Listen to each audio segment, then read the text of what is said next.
अभी एक case study हम लेते हैं, जैसे कि रेडलाइन इनफ्लो स्टेलर एक मालवेयर है जो कि टारगेट करता है सेंसिटिव इन्फॉर्मेशन को, दैट मीन्स एंड ये प्रोवाइड किया जाता है किसी भी यूज़र के सिस्टम में थ्रू फिशिंग ईमेल्स या फिर कोई मलिशियस साइट है वहाँ से आपने कोई डाउनलोड किया तो वहाँ से ये मालवेयर डाउनलोड हो जाता है।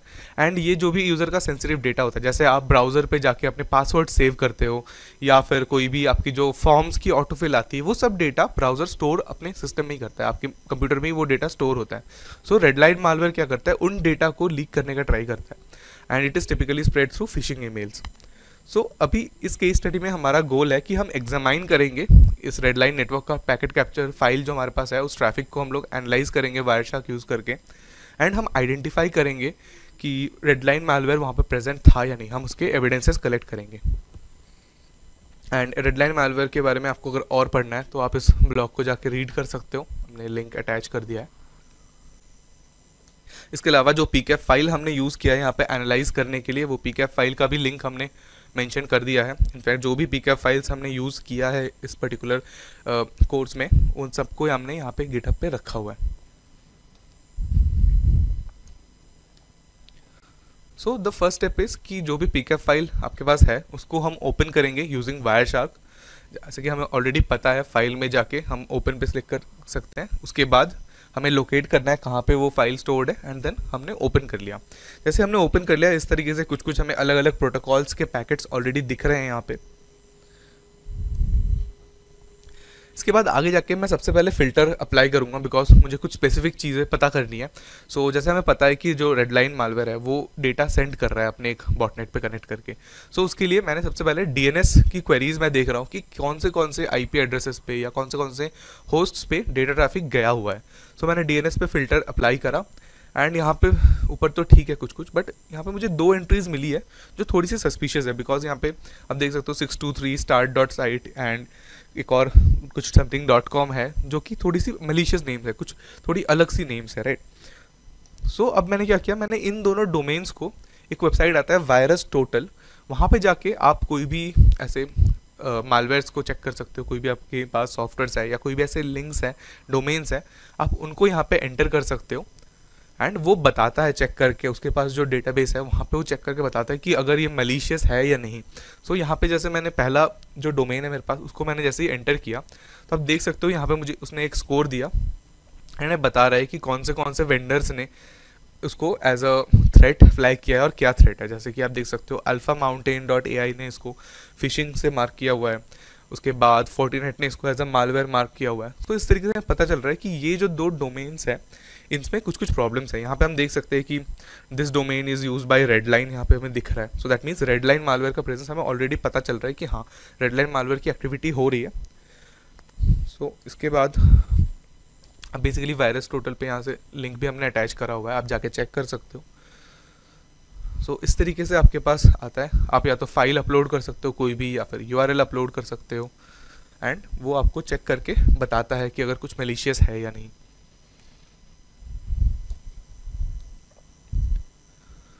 सो वहाँ से मुझे आईपी एड्रेस भी मिल चुका था जिस पर्टिकुलर डोमेन का डीएनएस रेजोल्यूशन से। सो मैंने अभी क्या किया, मैंने एचटीटीपी का फ़िल्टर यूज़ किया एंड उसके साथ साथ मैंने आईपी एड्रेस उस पर्टिकुलर आईपी का फ़िल्टर ऐड कर दिया, जिससे कि मुझे बस एचटीटीपी के पैकेट्स दिखे और वही पैकेट्स दिखे जो या तो इस आईपी से आए थे या इस आईपी को सेंड हुए थे। एंड यहाँ पे मुझे कुछ डेटा दिख रहा है ऑलरेडी, यहाँ पे मैं रीड भी कर सकता हूँ थोड़ा बहुत कि स्टेटस कुछ सेंड हो रहा है, उसके बाद एचटीटीपी का ओके आ रहा है, रिक्वेस्ट रिस्पॉन्स, सो दिख रहा है। अब मुझे अगर इसको और ज़्यादा डिटेल में पता करना है तो जैसे हमने पिछले वीडियो में हम देखा है कि हमें टीसीपी स्ट्रीम फॉलो करके हमें एक क्लियर पिक्चर लगता है कि क्या कम्युनिकेशन हुआ था, तो हम वो सेम चीज़ यहाँ भी कर रहे हैं। हमने फॉलो किया एंड यहाँ पे हमने एचटीटीपी स्ट्रीम को फॉलो किया है एंड उसको जब हम ओपन करते हैं तो देखते हैं कि ब्राउज़र जो हमारे पास जो सिस्टम है यूज़र का, उसने एक गेट रिक्वेस्ट सेंड किया है जिसमें आप स्टेटस में अगर आप जाके देखो तो यहाँ पे थोड़ा सा कुछ सस्पिशियस है। पहले तो स्टेटस इक्वल्स टू स्टार्ट कुछ भेज रहा है, उसके बाद आप देखो तो विंडोज़ डिफेंडर का यहाँ पे वर्जन वो बता रहे हैं, विंडोज़ डिफेंडर बता रहा है एंड यहाँ पे एवी, दैट मीन्स कि वो बता रहा है कि यूज़र के सिस्टम में कौन सा एंटीवायरस है, विंडोज़ डिफेंडर। उसके अगला जो है यूज़र एजेंट, यहाँ पे आप यूजुअली ब्राउज़र के बारे में डिटेल्स भेजते हो, वहाँ पे इसने पावर शेल का वर्जन भी मेंशन कर दिया है। और ये दोनों इन्फॉर्मेशन से क्या पता चलता है कि उसने अपने CNC सर्वर को बताया कि जो जिस डिवाइस पे मैं हूँ उस डिवाइस में कौन सा AV वर्क कर रहा है और कौन सा पावर शेल है, सो दैट कि वो कोई भी मैलिशियस पेलोड जो वो क्रिएट करेंगे वो इन दोनों के अकॉर्डिंग करेंगे, सो दैट कि विंडोज़ डिफेंडर उसको डिटेक्ट ना कर पाए एंड पावर शेल के इस वर्जन पे वो रन हो जाए। दूसरे साइड से रिस्पॉन्स भी आया HTTP ओके, जिससे कि ये एक लेजिट कनेक्शन लगे, ऐसा ना लगे कि कुछ दूसरा चीज़ हो रहा है, राइट। सो इसलिए था, एंड इस तरीके से हिडन वे में इंफॉर्मेशन पास हो रही है ऑलरेडी। आगे आके आप देख सकते हो कि उसके बाद एक TLS का सेशन भी यहाँ पे एस्टैब्लिश हुआ, जिससे कि एनक्रिप्टेड वे में आप डेटा भेज सको। एंड यहाँ पे जाके हम इस पे फॉलो करके TCP स्ट्रीम को फॉलो कर रहे हैं। सो ऑल्दो एनक्रिप्टेड है, बट यहाँ पे हमें अगेन डोमेन शो हो रहा है कि किस डोमेन पे गया है। अब उसके बाद हमने IP एड्रेसेस को भी एग्जामाइन किया। यहाँ से हमें IP एड्रेसेस जो मिले थे उनको हमने वायरस टोटल पे डाला, एंड अगेन हमें कंफर्म हुआ कि रेडलाइन स्टीलर बॉटनेट का IP एड्रेस है। दैट मीन्स कि रेडलाइन का मालवेयर का प्रेजेंस हमें कंफर्म किया, एंड हमने ये भी पता किया कि कौन से सर्वर पे कनेक्टेड है, कौन से IP एड्रेसेस से वो मलिशियस ट्रैफिक ट्रांसफ़र हो रही है। अगेन आप TCP स्ट्रीम पे जाके आप थोड़ा और डिटेल ले सकते हो कि क्या क्या इन्फॉर्मेशन ऑलरेडी कैप्चर हुआ है। सो जैसे कि हम यहाँ पे देख सकते हैं कि डेस्कटॉप फाइल्स है, कुछ टेक्स्ट डॉक्यूमेंट्स है, जैसे कि टॉप सीक्रेट डॉट डॉक्स है, पासवर्ड्स है, बुकमार्क्स है, ये सब इन्फॉर्मेशन यहाँ पे हमें दिख रहा है ऑलरेडी सेंड होता हुआ। ये हम TCP स्ट्रीम को और ज़्यादा एग्जामाइन करते हैं तो हमें पता चलता है कि जो R वॉल्टर्स यूज़र हैं उस पर्टिकुलर यूज़र को कॉम्प्रोमाइज़ किया गया है, एंड उसके बाद जो भी अटैक्स है वो हुए हैं, एंड हमें टाइम भी मिल रहा है कि कब ये इन्फेक्शन स्टार्ट हुआ था। सो यहाँ पे जाके आप देख सकते हो डेट फील्ड यहाँ पे ऐड कर सकते हैं हम, जहाँ से हमें डेट एंड टाइम मिलता है कि कब स्टार्ट हुआ था। सो ये था रेडलाइन मालवेयर के बारे में। अगला है फिशिंग। सो हम अब फिशिंग को समझेंगे। फिशिंग बेसिकली क्या होता है? फिशिंग जो है फिशिंग टर्म से ही आता है, FISHING, जहाँ पे आप जाल बिछाते हो मछलियाँ पकड़ने के लिए, राइट।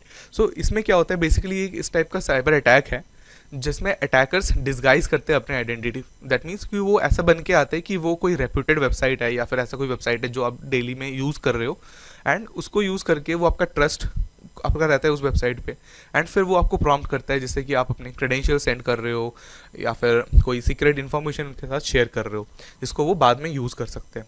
इसका मेन गोल, अभी हमारा केस स्टडी का मेन गोल यही है कि हम एनालाइज करेंगे नेटवर्क ट्रैफिक को, एंड जो कि एक फिशिंग ईमेल से रिलेटेड है, एंड हम वहाँ से फाइंड करेंगे जो भी इंडिकेटर्स ऑफ कॉम्प्रोमाइज़ होता है। दैट मीन्स कि कोई सस्पिशियस URLs है जहाँ पे पास हुई है या फिर क्या इन्फॉर्मेशन शेयर हुआ है already.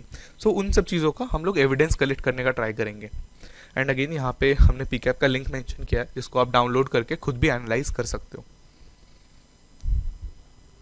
So again same steps, हमने सिंपली PCAP फाइल को ओपन करना है वायरशार्क में, एंड इस तरीके से हमें दिख रहा है पहले कुछ DNS की क्वेरीज है, TCP HTTP की क्वेरीज है।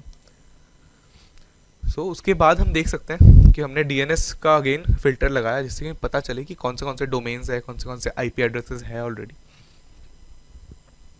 तो यहाँ पे एक ईमेल प्रोवाइडर का मिल रहा है, email.procedure.best, एंड ये नोन प्रोवाइडर नहीं है तो हमने सिंपली इसको वायरस टोटल पे डाला, एंड यहाँ पे हमें एक स्कोर मिला जो बता रहा है कि फिशिंग से रिलेटेड है ये डोमेन, मालवेयर मलिशियस भी है।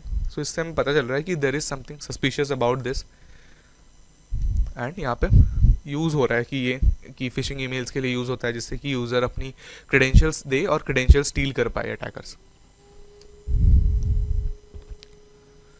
सो अगला क्या है, हमने जो IP एड्रेसेस हमें मिला था उस पर्टिकुलर डोमेन से रिलेटेड उनको हमने डाला वायरस टोटल पे। तो जो पहला IP एड्रेस था उस पर तो हमें स्कोर मिला कि एक मालवेयर से रिलेटेड है, एंड यहाँ पे हमें पता चल रहा है। दूसरा जो है उस पर अभी तक कोई ना कंप्लेंट्स नहीं थी या फिर कोई रिकॉर्ड नहीं था वायरस टोटल के पास, सो अभी के लिए वो ग्रीन शो कर रहा है। अगेन वापस आके हम अब HTTP के ट्रैफिक्स को एनालाइज करते हैं, बिकॉज जो भी फॉर्म फिलिंग होगी या फिर क्रेडेंशियल्स आप भेज रहे हो कि लॉगिन फॉर्म की तरह, तो वो सब HTTP प्रोटोकॉल के अंदर होगा या तो HTTPS पे होगा। सो मैंने HTTP डाला, एंड आप देख सकते हो कि बहुत सारे हमें पैकेट्स यहाँ पे दिख रहे हैं। सो अगेन मैंने यहाँ पे HTTP होस्ट नेम में जो हमारे पास ईमेल का डोमेन आया था ईमेल प्रोवाइडर का, वो हमने मेंशन करा सो दैट कि हमें अपने इन्वेस्टिगेशन से रिलेटेड डेटा पैकेट्स दिखे। एंड यहाँ पे हमें डेस्टिनेशन आईपी एड्रेस दिख रहा है, एंड ये वही आईपी एड्रेस है जो कि यहाँ पे फ्लैग हुआ था पीछे, आप देख सकते हो यहाँ पे आके। सो ये हमने ऑब्जर्व कर लिया। नेक्स्ट स्टेप है कि हम फॉलो करते हैं इसकी टीसीपी स्ट्रीम को एंड देखते हैं कि क्या क्या कम्युनिकेशन हुआ है डिवाइस का सर्वर के साथ। सो यहाँ पे आके हम देख सकते हैं इसने कुकी में पीएचपी का सेशन आईडी पास किया है। इसके अलावा यहाँ पे आप देख सकते हो कि यूज़र नेम और पासवर्ड भी सेंड हुआ है सर्वर को। सो दैट मीन्स कि ये एक फिशिंग ईमेल साइट है, फिशिंग ईमेल साइट है ये एक, और इसमें मलिशियस इसमें यूज़र का क्रेडेंशियल्स इसने स्टील किया है। अभी तक हमने देखा कि कैसे हम वायरशार्क यूज़ करके पैकेट बाय पैकेट एनालाइज कर सकते हैं, फिल्टर्स कर सकते हैं। बट अगर हमें एक क्विक टाइम में एक पता करना है कि क्या क्या चीज़ें अवेलेबल है एक नेटवर्क पैकेट कैप्चर में या फिर अपने लाइव नेटवर्क ट्रैफिक में क्या क्या चीज़ें हो रही है, अगर हमें एक क्विक लुक लेना है, तो उसके लिए देर इज़ अनदर टूल जो कि है नेटवर्क माइनर। ये भी एक ओपन सोर्स टूल है, नेटवर्क फॉरेंसिक्स के लिए यूज़ होता है, एंड इसका मेन काम है कि वो आर्टिफैक्ट्स एक्सट्रैक्ट करके आपको दे देगा, जैसे कोई भी फाइल्स ट्रांसफ़र हुई हो, इमेजेस हो, या फिर ईमेल्स ट्रांसफ़र हो, या कौन से होस्ट्स है जिनके आईपी एड्रेसेस हैं जो कि प्रेजेंट है नेटवर्क में, उनके बारे में डिटेल्स निकाल के आपको दे देता है बहुत जल्दी। एंड ये लाइव नेटवर्क पे भी कैप्चर करता है, और आप पीकैप फाइल्स को भी रीड कर सकते हो इस टूल के साथ। जो सेम पीकैप फाइल्स जो आप वायरशार्क में यूज़ करते हो, सेम इसमें भी आप यूज़ कर सकते हो। एंड ये बेसिकली इनका वेबसाइट है, यहाँ से जाके आप सिंपली इसको डाउनलोड कर सकते हो, एंड इसके लिए आपको अलग से इंस्टॉलेशन की नीड नहीं होती, आप डाउनलोड करके एक्सट्रैक्ट कर सकते हो एंड स्ट्रेट अवे आप टूल को यूज़ कर सकते हो। अभी देखते हैं कि कैसे हम नेटवर्क माइनर को यूज़ कर सकते हैं नेटवर्क फॉरेंसिक्स में। अभी सबसे पहले हम अपने ब्राउज़र पे जाएंगे। तो मैंने ब्राउज़र लॉन्च किया एंड इसके बाद हम सर्च करेंगे नेटवर्क माइनर। सर्च करने के बाद जो पहला लिंक आता है यहाँ पे, मैं उस लिंक को ओपन करता हूँ। नेटवर्क माइनर का ये ऑफिशियल डाउनलोड पेज है। यहाँ पे जाके आप डिटेल्स पढ़ सकते हो सॉफ्टवेयर के बारे में, और डाउनलोड करने के लिए हमें स्क्रॉल डाउन करना है नीचे। एंड आप देख सकते हो यहाँ पे 2 एडिशंस है, एक प्रोफेशनल है, दूसरा फ्री है। हम फ्री वर्जन को डाउनलोड करेंगे। सिंपली डाउनलोड बटन पे क्लिक करके डाउनलोड हो गया है अभी ये, एंड ये जिप फाइल फॉर्मेट में आता है आपको। सबसे पहले हमें लोकेट करना है कहाँ पे डाउनलोड हुआ है ये फाइल, एंड उसके बाद अभी हम इसको एक्सट्रैक्ट कर लेंगे। एक्सट्रैक्ट पे क्लिक कर दिया मैंने, और ये एक्सट्रैक्ट भी हो गया है ऑलमोस्ट। एक बार एक्सट्रैक्ट हो जाता है, इसके बाद फॉर सिंप्लिसिटी हम इसके अंदर जो फोल्डर है जिसके अंदर मेन फाइल्स है प्रेजेंट, उस फोल्डर को हम कॉपी कर लेंगे और डेस्कटॉप पे रख देते हैं ताकि हम इजीली उसको यूज़ कर पाएँ।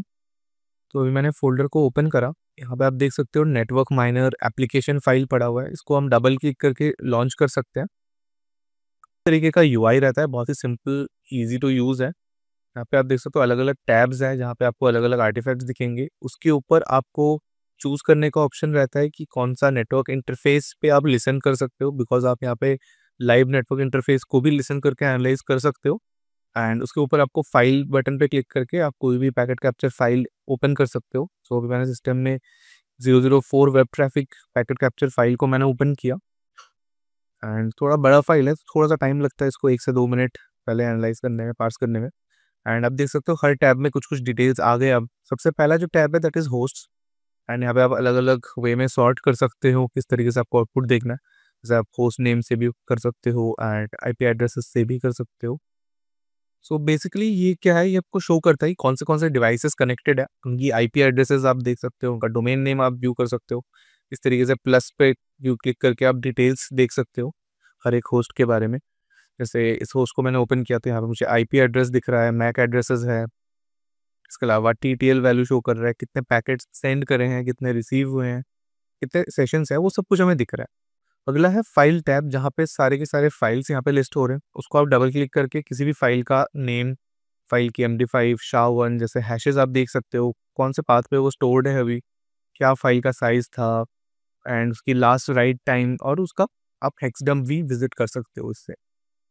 अगला आता है इमेजेस का टैब, जहाँ पे जाके आप कोई भी इमेजेस अगर ट्रांसफ़र हुई है इस पर्टिकुलर पैकेट कैप्चर में, तो वो आप देख सकते हो, डाउनलोड व्यू भी कर सकते हो एंड एक्सट्रैक्ट भी कर सकते हो आप। एंड अगला आता है मैसेजेस का टैब, जो कि अभी खाली है। नेक्स्ट है क्रेडेंशियल्स टैब, यहाँ पे कोई भी अगर क्रेडेंशियल्स पास होते हैं, जैसे इस केस में काफ़ी सारी कुकीज़ सेंड हुई हैं, तो ये सब के सब कुकीज़ शो कर रहा है, कौन सा प्रोटोकॉल यूज़ हुआ है, किस टाइम पे इनका ट्रांसफ़र हुआ था, तो वो सब डिटेल्स आप यहाँ पे ईज़िली व्यू कर सकते हो।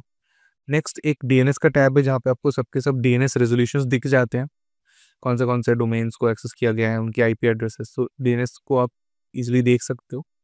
एंड सिंपली आप कीवर्ड सर्च कर सकते हो, जैसे अगर आपको चेक करना है कोई पर्टिकुलर डोमेन का रेजोल्यूशन हुआ है या नहीं, जैसे मैंने www.amazon के लिए सर्च किया एंड आप देख सकते हो कि amazon.in की जितनी भी डीएनएस से रिलेटेड क्वेरीज है वो दिख गए मुझे।